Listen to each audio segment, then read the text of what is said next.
هذه إذاعة إرنا. المستمعين والمستمعات الأفاضل متابعي إذاعة إرنا حيثما كنتم وحيثما يصلكم بثنا، أهلا ومرحبا بكم في مستهل البرنامج العربي لهذا اليوم الأربعاء 20 من مارس. كما عودناكم مستمعي ومستمعات الأفاضل، نقدم لكم في البداية نشرة للأخبار يعقب ذلك فاصل غنائي، ثم وضمن برنامج متابعات يلتقي الزميل أحمد شريف بالأستاذ أحمد هبتيس للحديث حول الذكرى 45 لمذبحة أغردات الشهيرة بيوم الأحد الأسود. قبل ذلك مستمعي ومستمعات الأفاضل، أقدم لكم نشرة للأخبار فيما يلي أبرز عناوينها. وزير خارجية إريتريا يزور إقليم أرض الصومال. مجلس حقوق الإنسان يناقش أوضاع حقوق الإنسان في إريتريا. ومظاهرات السبت الماضي تؤدي إلى خسائر في باريس. المستمعين والمستمعات الأفاضل، كانت هذه عناوين النشرة وإليكم تفاصيلها من إذاعة إرنا. هذه إذاعة إرنا. وصل وزير الخارجية السيد عثمان صالح والمستشار يماني قبراب إلى عاصمة إدارة إقليم أرض الصومال هرقيسة الوفد صباح يوم الاثنين الماضي. الجدير بالذكر بأن إقليم أرض الصومال إقليم منفصل إداريا عن الصومال، ولا تعترف دولة إريتريا به، وتعارض جمهورية الصومال الاعتراف به على اعتبار أنه إقليم انفصالي. ويحتفظ هذا الإقليم غير المعترف به دوليا بعلاقات جيدة مع دولة الإمارات العربية. وصرح وزير الخارجية عثمان صالح للصحفيين قائلا بأنه وبسبب الحرب التي شنها نظام تيغراي ضد إريتريا وبسبب العقوبات الدولية لم نتمكن من معرفة ما يدور في أرض الصومال في السنوات 20 الماضية، والآن نعود لنتعرف على الأوضاع في البلاد، والتقينا بالرئيس الذي أعطانا تنويرا كافيا حول الوضع الاقتصادي والسياسي في البلاد. وهذه لن تكون الزيارة الأخيرة، فسوف تكون هناك زيارة ثانية وثالثة على حد قوله. وتزامنت زيارة الوفد الإريتري مع زيارة رسمية للرئيس الجيبوتي إسماعيل عمر جيلي إلى الصومال، حيث تناول فيها أوضاع القوات الأفريقية في الصومال ومشاركة قوات بلاده فيها. ناقش مجلس حقوق الإنسان والذي يتخذ من جنيف مقرا له في 11 من الشهر الجاري أوضاع حقوق الإنسان في إريتريا على ضوء التطورات الأخيرة في العلاقات بين إريتريا وإثيوبيا.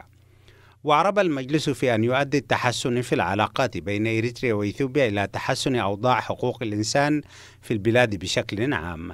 وشارك في المناقشات ممثل للحكومة الإريترية ومجموعة من منظمات حقوق الإنسان الإريترية والدولية. وأشار أعضاء هذه المنظمات إلى أنه لم يطرأ أي تحسن في حقوق الإنسان بعد مضي ما يزيد عن 6 أشهر من تطبيق العلاقات بين إريتريا وإثيوبيا، بل أن الوضع ازداد سوءا بتواصل حملات الاعتقالات ووفاة بعض المعتقلين في السجون. أكدت الحكومة الفرنسية بأن أعمال العنف التي تزامنت مع مظاهرات أصحاب السترات الصفراء يوم السبت الماضي اشتملت على أعمال نهب وسرقة. وقال رئيس الوزراء إدوار فيليب بأن الذين يبررون العنف أو يتواطؤون معه يعتبرون شركاء فيه. وكانت الحكومة الفرنسية قد أقرت بأن إجراءاتها الأمنية لم تكن كافية، الأمر الذي أدى إلى تعرض العديد من المحلات الشهيرة والمطاعم للتخريب في شارع الشانزليزيه الشهير. الجدير بالذكر بأن مظاهرات أصحاب السترات الصفراء تضم في بعض الأحيان مجموعات متطرفة من المتظاهرين تسمى بالبلاك بلوك، وهم من اليسار واليمين المتطرفين، وهي التي تقوم في الغالب بأعمال العنف والتخريب. وتؤكد مصادر وزارة الداخلية بأن فئة المكسرين كما يطلع عليها أغلبها من الشباب في عمر 20 إلى 35، وأغلبهم كذلك من القادمين من الأرياف. ومن أجل إحكام السيطرة خلال الأسابيع المقبلة قرر رئيس الوزراء تعيين مفوض جديد للشرطة في باريس. المستمعين والمستمعات الأفاضل، كانت هذه نشرة الأخبار قدمناها لكم من إذاعة إرنا، وفيما يلي تذكير بأبرز عناوينها.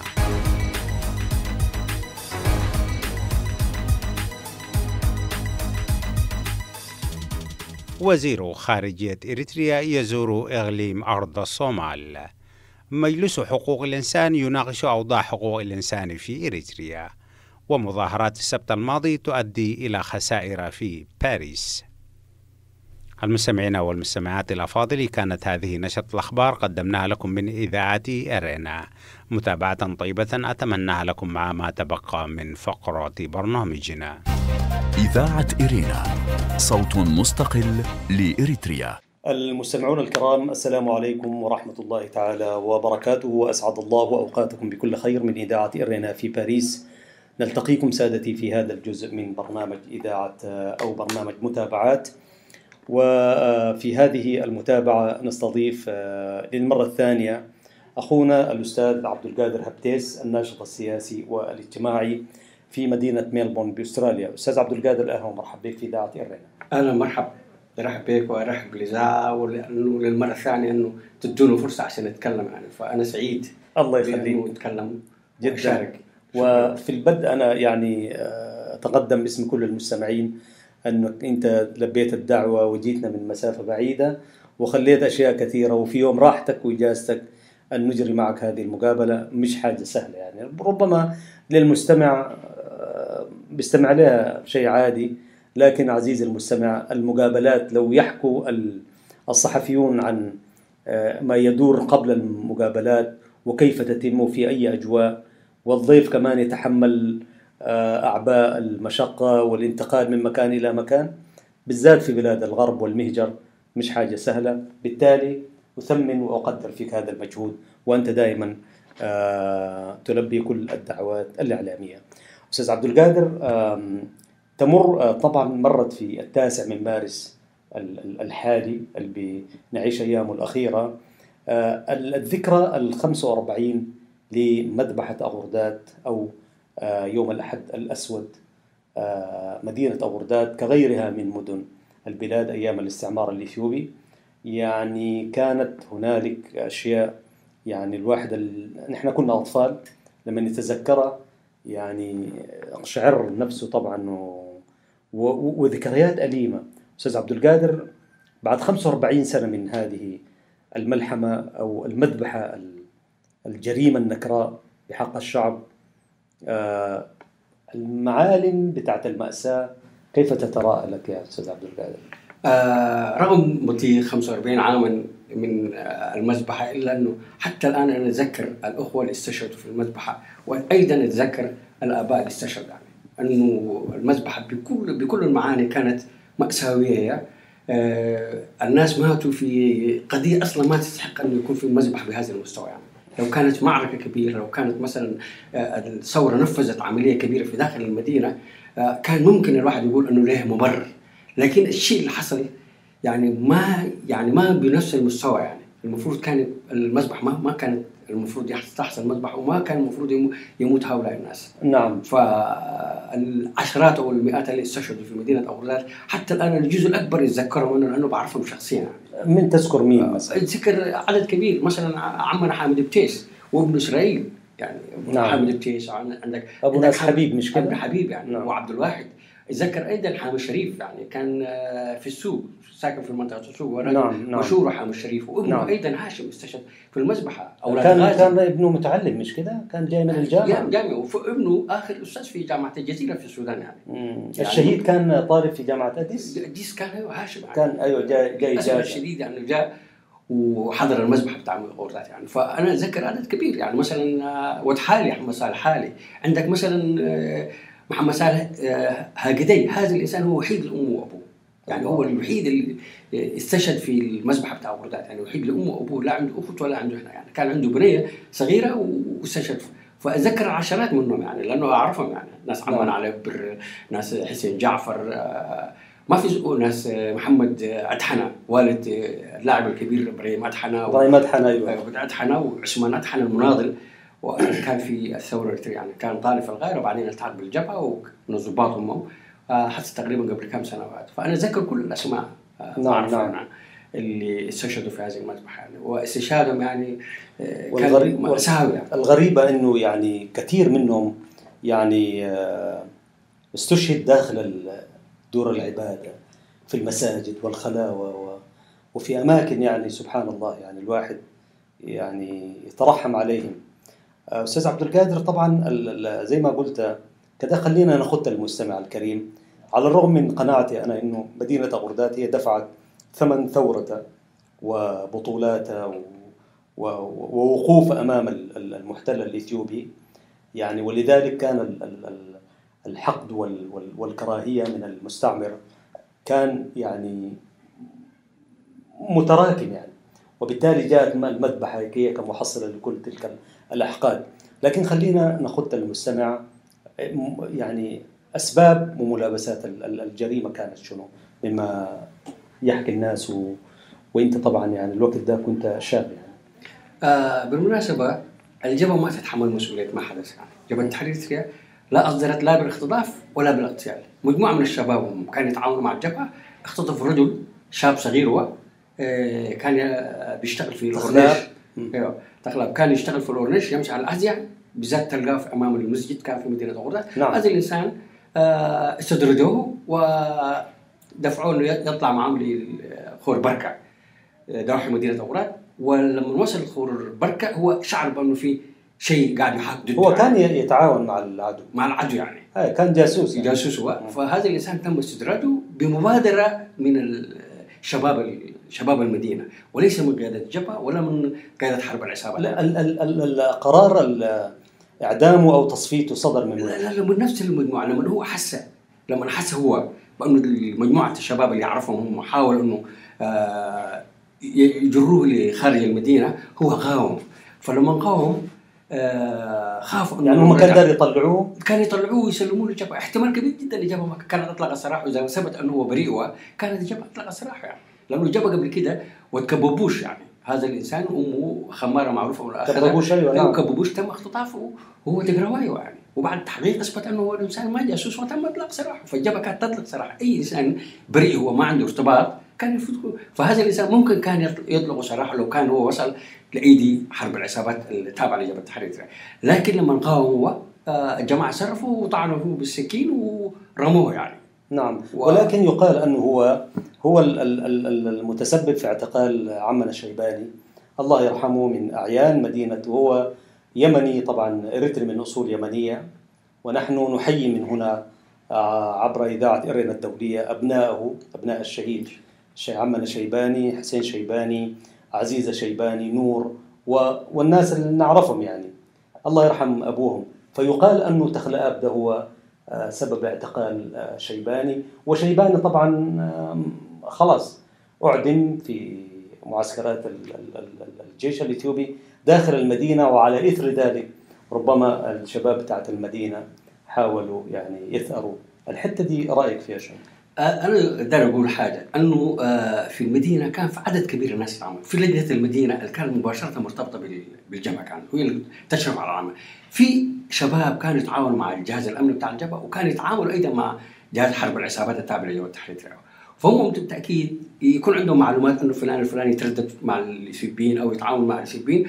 على حسب المعلومات بتاعتهم هم تم استدراج هذا الرجل يعني. فلما استدرجوه هم ما كان بهدف انه يقتلوا يعني، كان داري يسلموه اصلا الجبهه، والجبهه كانت تتصرف فيه في اللحظه دي. اذا كان هو بريء كان يطلق سراحه، واذا كان مجرم كان بتاع شيباني دي معلومات طبعا معلومات ما عندي. لكن شنو انه مش شيباني هو اللي تم اختطافه بالمناسبه، انه في رجل اخر ايضا كان تم يعني محاكمته في محكمه في اريتريا وسجن لمده 10 سنة.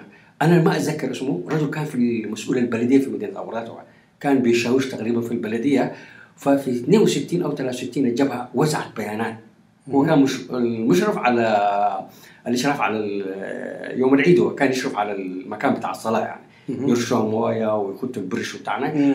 فالجبهه خدت جامع الارواح فتحت كل برش خدت الجبهه بيان بتاع الجبهه. فالمسلمين لما كل واحد يشيل دار ياخذ من اخذ الحذاء بتاعته يلقى مسؤول بتاع الجبهه. فاثيوبيا استنفرت، قالوا من هو المشرف؟ كان المشرف فلان الفلاني. مع انه الصلاه لجامع الارواح محاطه بكميه من الجيش منتشرين على كل الطرقات ومحاصر كمان يعني. ففي نفس اللحظه اللي مات فيها استشهد فيها عمنا شيباني محمد شيباني، ونفس الرجل ده تم اختطافه. هو طبعا كان قضى 10 سنوات في السجن وتم اطلاق سراحه، وكان ظروف الاسره كانت صعبه جدا، وجاء على الاقل الاسره انتعشت والاولاد بقوا مرتاحين، فتم اختطافه وتصرف يعني. في نفس الفتره دي تم اختطاف ايضا المناضل محمود عبد الله محمود كنتيباي يعني كان في الامن بتاع الامن الاثيوبي او في البوليس كان، فتم اختطافه وتم ايضا التخلص منه. يعني مثلا الجريمه بتاع شيبان ما هي لوحدها، شيباني ومعاه عبد الله محمود كنتيباي في تسني،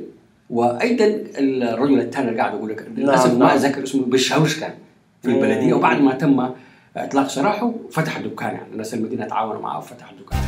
إذاعة إرينا صوت مستقل لإريتريا. نعم إذا مجموعة مش واحد لوحده الشيبان عمل جميل يعني. نعم ونحن نترحم على كل شهداء الثورة وشهداء المدن التي وصلتها يد العدو الإثيوبي في عونة وبسكديرة وكدبة وعد إبراهيم وشعب وكل المجازر اللي شهدتها حتى داخل العاصمة أسمرة. يعني في ناس يعني أبرياء مناضلين متعاونين مع الثورة دفعوا حياتهم بالذات في الفترة بتاعت من 73 لحد الفترة الأخيرة. أستاذ عبد القادر، طيب يعني كان طبعا مشهد أليم جدا جدا يعني في صبيحة اليوم، لأنه القتل ما كان قتل بالرصاص، كمان كان في حرق وإبادة، ونحن شباب الوقت ذاك أطفال يعني لم إذا صحت العبارة يعني كنا نشوف لهيب النيران، يعني هي مولعة، وبعدين تعرف المناطق كلها كانت عبارة عن يعني مباني مبنية من الكشف التكل وغيره وغيره يعني. فعبد القادر الوقت ذاك أنت كنت وين يعني في تلك الليلة؟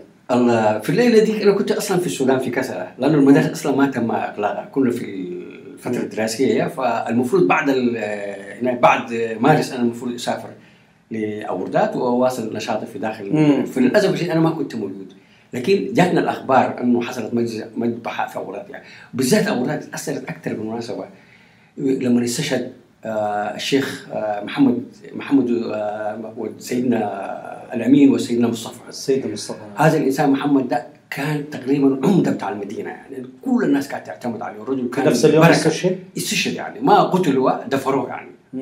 فرجل حجمه كبير وصدم يعني أصيب بصدمة وسقط، وبعد ما سقط والخبر انتشر المدينة عن بكرة أبيها اليوم الثاني خرج موته، كان له تأثير سلبي شديد في مدينة 400 يعني وكذا واحد يعني في ليلة واحدة. نعم للأسف الشيء. فدي من الأعيان يعني، رجل من الأعيان ورجل بركة كان، يعني كان يعالج الناس وكان يقدم الناس ولا يأخذ قرش ولا تعريفة من الناس يعني حوشه كان مفتوح لكل حوشه كان وين؟ سكة حديد يعني بالقرب من الجيش الإثيوبي يعني أيوة الجيش هو سكة حديد بس تعبر له وبعدين تمشي أنت اللي هو البرقيد، مش كده؟ البرقيد بعد ما تفوت البرقيد سكة حديد تلقى بيت حوش كبير وهو اللي سيدنا مصطفى يبقى له شنو؟ حفيده هو أبوه سيدنا الأمين وسيدنا مصطفى وده رحمهم الله. نعم. فرجل له كان دوره ورجل كان داعم، فمجرد ما استشهدوا المدينة خافت كلها. طبعا المدينة بعد الدفن اللي كان اليوم الثاني تكاد مدينة أوردات خلت من سكانها والناس يمكن من المرقة ديك لحد الليلة في ناس ما رجعوا لحد الليلة يعني. طيب هذه المدينة أستاذ عبد القادر هي دفعت ثمن في كل العهود بتاعت الأنظمة الاستعمارية، ومع الأسف الشديد حتى في العهد الوطني بين قوسين مثلا بعد 91 برضو هذه المدينة يعني هي مدينة لا زالت مذبوحة كغيرها من المدن الأخرى. يعني مدينة كانت عاصمة للمديرية في كل العهود الاستعمارية، يعني الإيطاليين والإنجليز وهايل السلاسي والدرك وما إلى ذلك. فنحن طبعا مع إنه المدن كلها حقوقها متساوية وكده، لكن في تقديرك ليه كانت مدينة أوردات هي عاصمة المديرية الغربية أو المنطقة القاش بركة وغيرها يعني في فترات قديمة؟ المدينة أصلا هي تعتبر بالنسبة هنا طبعا تقع بالنسبة لوسط لمنطقة بركة والقاش يعني. بعدين المنطقة كان فيها دقلة يعني دقل كان يعتبر الأيام ذاك زي ما تقول حاكم بتاع القاش وبركة يعني يعني له نفوذ وله قوته بتاعنا يعني. فالمدينة كانت تملك مقومات أنه تبقى مدينة يعني. هي وسطية، حلقة وصل بين المدن الإريترية، منطقة زراعية، منطقة يتوفر فيها كم هائل من المياه. بالمناسبة وفد نرويجي اقترح على الحكومة الإريترية أنه تبقى عاصمة إريتريا، تنقل عاصمة إريتريا إلى مدينة أوردات. بالمناسبة التاريخ النرويجي وأنا ما نرويجي يا جماعة عشان ما يفهم بأنه أنا اتعصبت. كان نشر يعني في الفترة دي في التسعينات، أنه اقترحوا للحكومة الإريترية بأنه ينقل لوجود الموية، لأنه في كم هائل من الموية، بعدين الأرض مسطحة يعني صح. ما منطقة جبلية، أنت ممكن تتوسع من السوق إلى آخر، ممكن تكرر لحد تكررت أنت ممكن تصل لمناطق دي يعني، وممكن تصل لمناطق واسعة توسع، فالمدينة تقدر تتسع. لكن أسمرة ضيق المناطق الجبلية وغيرها، وحتى قاعد يقولوا إنه فيها كلها داب وتانا يعني. فاقتراح كان موجود بأنه المدينة تبقى يعني في كم هائل من المياه ما موجود في مناطق يعني، مثلا كرم ما ممكن تغير، وعشان كده الزراعة كانت فيها أيوه يعني حسب في أكثر من 280 جاردين يعني بستان. أيوة. على حسب إحصائية بتاع الشعبية، أقصد الحكومة الإريترية يعني. طيب أستاذ عبد القادر، نحن عشان نجيب الحقائق، مثلا الإيطاليين لو لم تكن بتلك الرؤية الزراعية وفيها ثروة وفيها أشياء يعني، ما كان يعني خارج مدينة غرداد الجرادين اللي كانت موجودة محدودة تكون، ربما على برعد وغيره وغيره. بالله كذا اذكر لنا من اسماء الايطاليين اللي كانوا في مدينه غرداد عندهم جرادين. انا اديك اسم واحد، جاردين نيكولا مثلا. نيكولا عندك فرانكو اتوتي واثنين فرانكو أليميزا وفرانكو اتوتي عندك. وبعدين البقيه نحن كإريتريين ما كان عندنا فكره في مساله البساتين. مناسبه البساتين كانوا اللي عندهم فكره عنها هم الايطاليين بعد ما تم توزيعها على الانجليز، والسودانيين يعني عدد كبير من السودانيين كانوا عندهم بساتين. اما محمد عثمان سوداني مش كده؟ احمد عثمان سوداني لكن القلال اللي كانوا فيها عندك مثلا زي عبد الله مريقاي يعني عمنا عبد الله مريقاي، نعم زي عمنا عبد الله عمنا دويدة او اسماعيل دويدة، دي قلالهم اغليهم، لكن الاغلبيه ما كانت تعرف البساتين. عشان كده الايطاليين هم كانوا مسيطرين عليها، وكانوا مسيطرين ايضا هنا. فدي مش في الزراعه، في البساتين وحتى في التجاره. نحن كإريتريين ابهاتنا او اجدادنا ما كان عندهم فكرة عن التجارة زي الآخرين. نحن كنا ممكن في البهايم يعني تاجر، كنا في البقر وفي الغنم بتاعنا، لكن حتى التجارة وقتها كان أهلنا اليمنيين. وبعدين المصانع، خلينا نتحدث عن المصانع في المدينة اللي كانت مصنع نجبة ومصنع الصدف كمان في شيشيتا ومصنع ثاني كمان كان في اقتراح لمصنع الكرتون.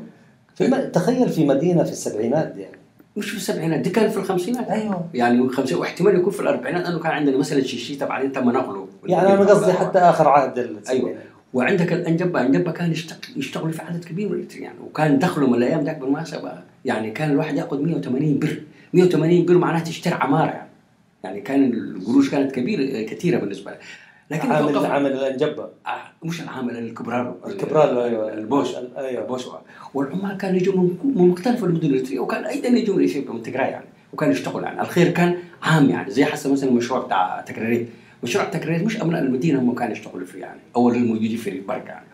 الخير كان عام لكل الناس يعني. صحيح نعم. كل أبناء إريتريا وحتى الإثيوبيين كانوا يستفيدوا منه يعني. فالخير كان متوفر في بلدنا. بعدين طبعا نتيجة الحرب الإريترية الإثيوبية توقف يعني، الإيطاليين بدوا يدفعوا ضرائب كثيرة، وبدأت الجبهة تدفع قروش وغيره بتاعنا، والمنطقة بقت غير آمنة يعني.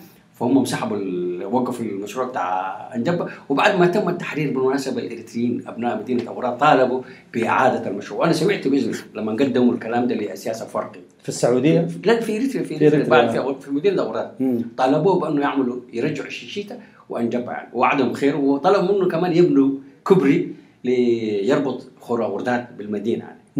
وللأسف الشديد طبعا سياسة لا بنى كبري ولا بنى مشروع، وكسر كل حاجة يعني. والمدن كلها طبعا إريتريا دفعت ثمن فترة ما بعد 91. هذه إذاعة إرينا. أعزائي المستمعين، الحديث دائما معك أستاذ عبد القادر هبتيز، يعني مفيد وجميل، وفي نفس الوقت فيه فائدة عقلية وذهنية ووطنية واسترجاع. في ختام هذا اللقاء كلمة تود أن تقولها لأبناء المدن اللي ما عادوا لمدنهم واللي ما عادوا لإريتريا، وكيف ترى المشهد بشكل عام؟ يعني مشهد مأساوي، لكن يعني كذا قول لنا حاجة عن المشهد العام، كيف تتابع؟ فعلا طبعا أنا الوضع الموجود هو وضع ما مطمن يعني، لكن في النهاية ما دام أنه نحن قاعدين نطالب بحقوقنا، الحقوق دي يوم من الأيام حنصل لهذه الحقوق. زي ما حققنا أنه نحن ننتصر على الجيش الإثيوبي ونهزم الجيش الإثيوبي أكبر جيش في المنطقة، قدرنا نهزمه ودخلنا إريتريا بنفس المستوى. نحن يجب أن نتمسك بحقوقنا، يجب أن نربط أطفالنا وأولادنا يجب أن نربطهم بوطننا، حتى لو ما زرنا إريتريا على الأقل يعرفوا عن إريتريا، على الأقل يكون في صورة عواتة معهم، على الأقل يكون في العلم الإريتري، على الأقل الأخضر القديم ذاك يكون معلق عندهم، على الأقل يعرفوا. فالمشهد مأساة هو، لكن في نهاية الظلام ده الموجود، في نهايته حيكون في بريق أمل وحيكون في نور وحيكون أفضل. بس ما ننسى ندافع عن المدينة، ندافع عن كل المدن الإريترية، كل المدن اتنهبت، كل المدن احترقت، كل المدن قدمت شهداء، قدمت سجناء، قدمت كل شيء. فنحن ما نيأس، وأنه أي بلد في العالم ما حيكون بديل لإريتريا. أنا يعني ما أتمنى أنه أعيش في بلد آخر غير مدينة أغرداد. وش إريتريا كلها؟ إريتريا دي كلها كبيرة علي وأسمرها كبيرة علي. أنا طموحي كله البسيط ده أنه أعيش فيما تبقى من عمري في مدينة أغرداد، وأنه أبنائي يعيشوا في مدينة أغرداد. وبالمناسبة حتى لا يقول أنه متعصب أنت وغبلي، أنا ما من أصول أغرداد هوي، يعني أنا أصول ساحل، يعني أنا من الساحل، أنا من منطقة نقفة، وإن كان عندي أصول أيضا في بركة وفي عنصبة وفي القاش، يعني لي أصول. لكن الأب جاء من الساحل، الشمال، لكن أحب أغرداد وأتمنى أنه تنتهي حياتي في مدينة أغرداد. وإذا بعثت إن شاء الله أبعث كمان مدينة أغرداد، إذا بعثت بإذن الله. عبد القادر يعني من حب الله الحبيب الأول طبعا. شكرا لك أستاذ عبد القادر هبتيس، الناشط السياسي والاجتماعي. وأنا باسمكم جميعا لا يسعني إلا أن أتقدم بوافر الشكر والتقدير والعرفان والاحترام لك أخونا عبد القادر هبتيس. دائما أنت مفيد في لقاءاتك، وإن شاء الله نلتقي في مناسبات أخرى. أعزائي المستمعين، كنتم مع إذاعة إرنا الدولية من باريس، وحلقة في برنامج متابعات، وكانت هذه المرة إحياء للذكرى 45 لمذبحة أغرداد يوم الأحد الأسود الذي صادف في 9 مارس عام 1975 تحت قهر وسلاح العدو الإثيوبي المستعمر القديم. تحياتي لكم، أحمد شريف، مع زملائي في إذاعة إرنا الدولية الزميل فتحي عثمان وبنيام سيمؤون. السلام عليكم ورحمة الله وبركاته. هذه إذاعة إرنا. المستمعين والمستمعات الأفاضل، أهلا وسهلا بكم مجددا في موجز لأهم ما ورد في نشرتنا الإخبارية لهذا اليوم.